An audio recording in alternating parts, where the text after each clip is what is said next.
வணக்கம் நேயர்களே. ஐரோப்பிய செய்திகளின் மதிய நேர செய்திகள். முதலில் தலைப்புச் செய்திகள். பிரான்சில் கிரைனைட் குண்டுவீச்சினால் அதிர்ச்சி, 6 பேர் காயம். கடும் பனிப்பொழிவு, முடங்கியது டென்மார்க். ஸ்பெயினுக்கு குடிபெயர திட்டமிடுபவர்களுக்கு புதிய விதிமுறைகள் மற்றும் வழிகாட்டி. சீனாவிற்கு உளவு பார்த்த விவகாரம், கிரீஸ் நாட்டு விமானப்படை அதிகாரி அதிரடி கைது. அணுவாயுத ஒப்பந்தம் காலாவதி, ரஷ்யா பொறுப்புடன் செயல்படும், கிரெம்ளின் உறுதி. போரில் நேட்டோ நாடுகள் தலையிட்டால் அவை அழிக்கப்படும், ரஷ்யா எச்சரிக்கை. பிரித்தானியாவில் முட்டை வாங்குவோருக்கு விடுக்கப்பட்ட முக்கிய எச்சரிக்கை. பிரித்தானிய வானிலை வரைபடங்களில் ஊதா எச்சரிக்கை, அடுத்த வாரம் கடும் பனிப்பொழிவு. இனி விரிவான செய்திகள். பிரான்சில் அழகு நிலையம் ஒன்றின் மீது கிரைனைட் குண்டு வீசப்பட்ட சம்பவம் பெரும் பரபரப்பை ஏற்படுத்தியுள்ளது. பிரான்சின் தென்கிழக்கு நகரில் நேற்று இந்த சம்பவம் இடம்பெற்றது. அங்குள்ள அழகு நிலையம் ஒன்றுக்குள் திடீரென மர்ம நபர்கள் சிலரால் கிரைனைட் குண்டு வீசப்பட்டது. கடைக்குள் விழுந்த குண்டு வெடித்து பெரும் சேதம் ஏற்பட்டது. இதில் கடையில் இருந்த 5 வயது சிறுவன் உட்பட 6 பேர் காயமடைந்தனர். சில தொடர் கடைகளை கொண்ட கட்டிடம் ஒன்றின் தரைத்தளத்தில் அமைந்துள்ள இந்த அழகு நிலையத்திற்கு முகமூடி அணிந்த இருவர் இந்த கிரைனேட்டை வீசிவிட்டு தப்பி ஓடியதாக கூறப்படுகிறது. இதே நகரில் கடந்த 2025ஆம் ஆண்டு பிப்ரவரி மாதம் 12ஆம் தேதி மதுபான நிலையம் ஒன்றில் கிரைனேட் குண்டுகள் வீசப்பட்டதில் 15 பேர் காயமடைந்திருந்தமை குறிப்பிடத்தக்கது. கடும் பனிப்பொழிவு, முடங்கியது டென்மார்க். டென்மார்க் நாடு முழுவதும் பெய்து வரும் கடும் பனிப்பொழிவால் பொதுமக்களின் இயல்பு வாழ்க்கை முற்றிலுமாக பாதிக்கப்பட்டுள்ளது. சாலைகளில் பனி குவிந்துள்ளதால் பேருந்து உள்ளிட்ட பொது போக்குவரத்து சேவைகள் பல இடங்களில் நிறுத்தப்பட்டுள்ளன. பாதுகாப்பு கருதி அங்குள்ள பள்ளிகள் மூடப்பட்டுள்ளதுடன் விமான போக்குவரத்து சேவைகளும் தற்காலிகமாக ரத்து செய்யப்பட்டுள்ளன. தலைநகர் கோபன்கேகன் உள்ளிட்ட கிழக்கு பகுதிகளில் இன்று மாலை வரை பனிமழை நீடிக்கும் என கணிக்கப்பட்டுள்ளது. அவசர தேவையின்றி பொதுமக்கள் வீட்டை விட்டு வெளியே வர வேண்டாம் என அந்நாட்டு அரசாங்கம் அறிவுறுத்தியுள்ளது. மோசமான வானிலை காரணமாக பாரிஸ் மற்றும் பெர்லின் போன்ற நகரங்களுக்கான சர்வதேச விமான பயணங்களும் ரத்து செய்யப்பட்டுள்ளன. ஸ்பெயினுக்கு குடிபெயர திட்டமிடுபவர்களுக்கு புதிய விதிமுறைகள் மற்றும் வழிகாட்டி. 2026ஆம் ஆண்டில் ஸ்பெயினில் குடியேற விரும்புவோருக்கான விசா விதிமுறைகள் மற்றும் வாழ்க்கை முறை குறித்த விரிவான வழிகாட்டி வெளியிடப்பட்டுள்ளது. குறிப்பாக டிஜிட்டல் நோமட் எனப்படும் தொலைதூர பணியாளர்கள் மற்றும் வருமானம் ஈட்டாதவர்களுக்கான விசாக்களுக்கு கடும் நிபந்தனைகள் விதிக்கப்பட்டுள்ளன. குறைந்தபட்ச மாத வருமானமாக தனிநபருக்கு சுமார் 3024 யூரோ வரை இருக்க வேண்டும் என்பது போன்ற புதிய வருமான வரம்புகள் நடைமுறைக்கு வந்துள்ளன. ஸ்பெயினில் ஒரு படுக்கையறை கொண்ட வீட்டின் வாடகை தற்போது 600 முதல் 1050 யூரோ வரை உயர்ந்துள்ளதால் வாழ்க்கை செலவு அதிகரித்துள்ளதாக குறிப்பிடப்பட்டுள்ளது. குடியுரிமை பெற விரும்பும் வெளிநாட்டினர் முறையான சுகாதார காப்பீடு மற்றும் வரி விதிப்பு முறைகளை முன்கூட்டியே திட்டமிடுவது அவசியம் என அறிவுறுத்தப்பட்டுள்ளது. வேலைக்கும் வாழ்க்கைக்கும் இடையிலான சமநிலையை விரும்பும் வெளிநாட்டினருக்கு ஸ்பெயின் இப்போதும் ஒரு சிறந்த இடமாக திகழ்கிறது.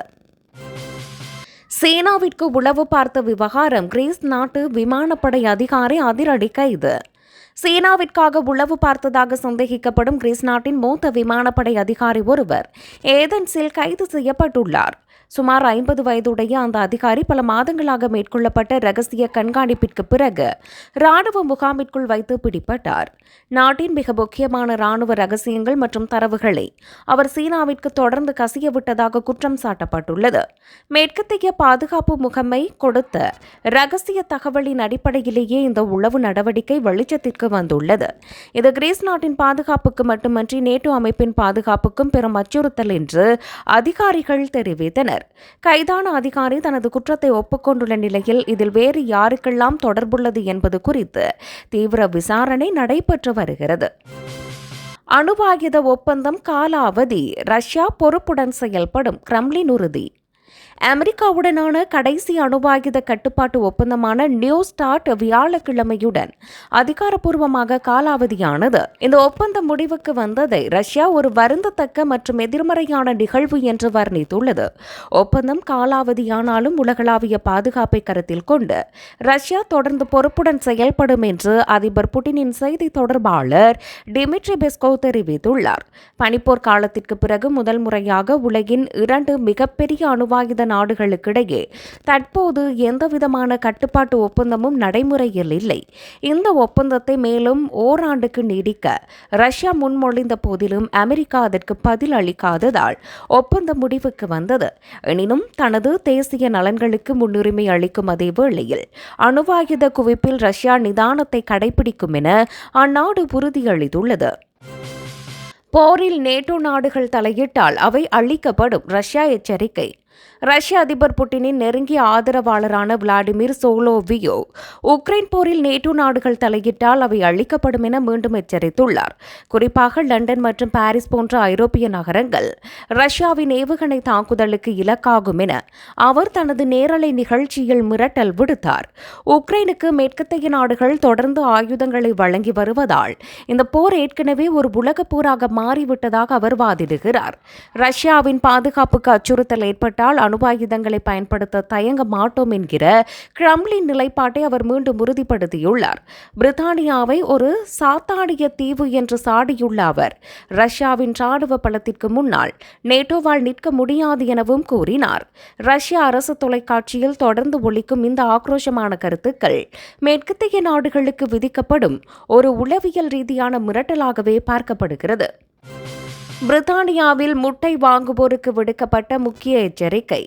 பிரித்தானிய சூப்பர் மார்க்கெட்டுகளில் முட்டை வாங்கும் நுகர்வோர் அதன் தரத்தை உறுதிப்படுத்த முட்டையின் ஓட்டில் அச்சிடப்பட்டுள்ள குறியீடுகளை சரிபார்க்குமாறு அறிவுறுத்தப்பட்டுள்ளனர். அந்த முட்டை எந்த சூழலில் வளர்க்கப்பட்ட கோழியிடமிருந்து கிடைத்தது என்பதை விளக்குகிறது.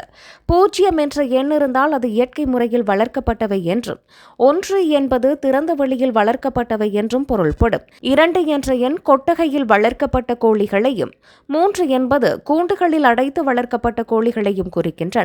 விலங்குகள் நல ஆர்வலர்கள் முடிந்தவரை 0 அல்லது 1 என குறிப்பிடப்பட்ட முட்டைகளை தேர்ந்தெடுப்பது கோழிகளின் நல்வாழ்வுக்கும் ஆரோக்கியத்துக்கும் சிறந்தது என பரிந்துரைக்கிறார்கள். பிரித்தானிய வானிலை வரைபடங்களில் ஊதா எச்சரிக்கை. அடுத்த வாரம் கடும் பனிப்பொழிவு. பிரித்தானியாவின் புதிய வானிலை வரைபடங்கள் ஊதா நிறமாக மாறியுள்ளன. இது நாடு முழுவதும் மிக கடுமையான பனிப்பொழிவு ஏற்பட போவதை குறிக்கிறது. அடுத்த வாரம் தொடக்கத்தில் துருவ பகுதிகளில் இருந்து வீசும் கடும் குளிர் காற்று காரணமாக நாட்டின் பல பகுதிகளில் பனிப்போர்வை போர்த்தியது போன்ற சூழல் உருவாகும். குறிப்பாக ஸ்காட்லாந்து, வடக்கு இங்கிலாந்து மற்றும் வேல்ஸ் போன்ற பகுதிகளில் சுமார் 10 சென்டிமீட்டர் முதல் 15 சென்டிமீட்டர் வரை பனி குவியக்கூடும் என வானிலை ஆய்வு மையம் எச்சரித்துள்ளது. லண்டன் மற்றும் தெற்கு இங்கிலாந்து பகுதிகளிலும் பனிப்பொழிவு இருக்க வாய்ப்புள்ளதால் போக்குவரத்து நெரிசல் மற்றும் பயண தாமதங்கள் ஏற்படலாம் என கணிக்கப்பட்டுள்ளது. வெப்பநிலை பல இடங்களில் 0 டிகிரிக்கும் கீழே செல்லக்கூடும் என்பதால் பொதுமக்கள் வெப்பமூட்டும் வசதிகளை தயார் நிலையில் வைத்துக் கொள்ள அறிவுறுத்தப்பட்டுள்ளனர்.